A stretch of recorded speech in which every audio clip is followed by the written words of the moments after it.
A plane on autopilot doesn't crash. That's the part nobody tells you. It drifts 1 degree off course, then 2. The pilot feels nothing, no alarm, no shake in the controls, just a slow, patient disagreement between where the plane is pointed and where it's actually going.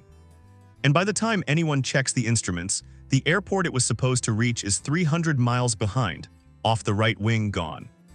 Your money is flying on autopilot right now, and nobody installed an alarm. Somewhere in your accounts, a subscription is renewing itself tonight that you forgot you agreed to. Somewhere in your portfolio, an allocation you picked years ago, half distracted, just trying to finish the paperwork, is still steering your future, unchanged, unquestioned. These aren't decisions. They're defaults, and a default is just a choice someone else made for you, quietly, permanently, until you notice. Here's the part that should sit heavy for a second. Behavioral economists have a name for this: status quo bias, and the data is almost cruel in how consistent it is. When people are given a preset option, they keep it. Not because it's right, because changing it takes effort, and effort feels like risk, and risk feels like something to avoid, so the default wins, every time, silently. Now put a number on that silence.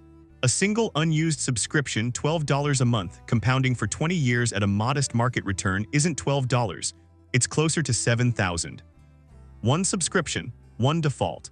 And most people are carrying 6 or 7 of them at once. A streaming tier upgraded during a free trial and never downgraded, a gym membership nobody's used since January, an insurance rider added just in case and never reviewed since.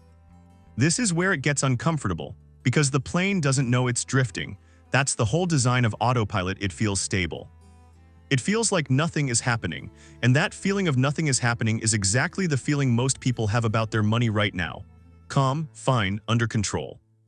Meanwhile, the instruments, if anyone bothered to check them, would tell a very different story. So let's check them. The average household carries recurring commitments, subscriptions, memberships, auto-renewing policies that were never reevaluated after the first sign-up. Not because the person is careless, because the system was built that way on purpose. Free trials convert to paid tiers automatically. Portfolios default into balanced allocations that were balanced for a stranger, not for you. Insurance policies auto-renew at whatever price the company quietly raised it to, betting correctly that you won't shop around. None of this is a scheme against you specifically. It's simpler and colder than that. It's just inertia, and inertia doesn't care who it's costing. Here's where the physics gets useful, because this is the exact law flying that plane, and it's the exact law running your bank account. An object at rest stays at rest unless something acts on it. Your finances are that object. They will not correct themselves.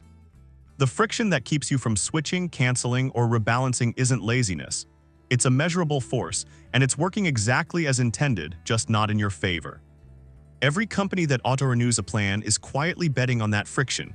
They are not betting you'll love the product forever. They're betting you won't do the math on what staying costs you. And here's the twist most people never see coming, the one that reorganizes everything once you notice it. The reason the drift feels safe is the same reason it's dangerous. Psychologists call it the endowment effect. Once something is already yours, already set up, already how things are, you value keeping it more than you'd ever value choosing it fresh. Ask someone if they'd sign up today for the exact subscription tier they're currently paying for at today's price, and a huge number would say no. But they won't cancel it either. Because canceling feels like a loss and keeping feels like nothing. The default isn't winning because it's good. It's winning because leaving it alone feels like doing nothing, when in reality, doing nothing is the most expensive decision in the entire flight plan. The resistance doesn't stop there. Even once someone sees the drift clearly, something in them still hesitates to correct it. Rebalancing a portfolio feels like admitting the old plan was wrong.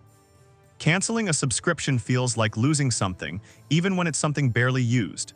Reshopping an insurance policy feels like effort with no guaranteed reward. This is the moment most people quietly close the tab and go back to autopilot, not because the math changed, but because correcting course, even by 1 degree, feels harder than staying lost. And for a moment, imagine the version of this story where nobody corrects course at all. 10 years from now, the same subscriptions renew, a little higher each year. The same portfolio still allocated for a stranger. The same policies never reshopped, nothing catastrophic happens, no single month feels like a disaster. That's the cruelest part. There's no crash, no moment that forces a reckoning. Just a runway that quietly gets 3, 5, 10 years longer, and a retirement date that keeps sliding right, one unexamined default at a time. Now the pilot's job was never to avoid drift completely. Drift happens. The job is to check the instruments on a schedule before the correction becomes a crisis. That's the entire shift in mindset this video is asking you to make. You are not being asked to overhaul your financial life tonight. You are being asked to look at the instruments. Start narrow. Pull up your last 2 months of statements and circle anything that renews automatically. Not to judge it, just to see it. Most people doing this for the first time find between 4 and 9 recurring charges they'd forgotten existed. That's not a failure. That's just what invisible friction looks like once it's finally visible. Then look one layer deeper. Your investment allocation, when was it last touched? Not performance checked, actually touched, reconsidered. If the honest answer is, I don't remember, that's not carelessness either. That's the default doing exactly what defaults do, persisting, unquestioned because nothing forced the question. This is the moment the flight path actually changes. Not with a dramatic maneuver, with a small correction held consistently, cancel the one subscription, reshop the one policy. Rebalance the one allocation that's been coasting on autopilot for 3 years. Each correction alone looks almost too small to matter. But a 1-degree correction held over a decade is the difference between landing where you meant to and landing 300 miles short. And this is the part that deserves to be said plainly, without hype, because hype is exactly what got people into this drift in the first place.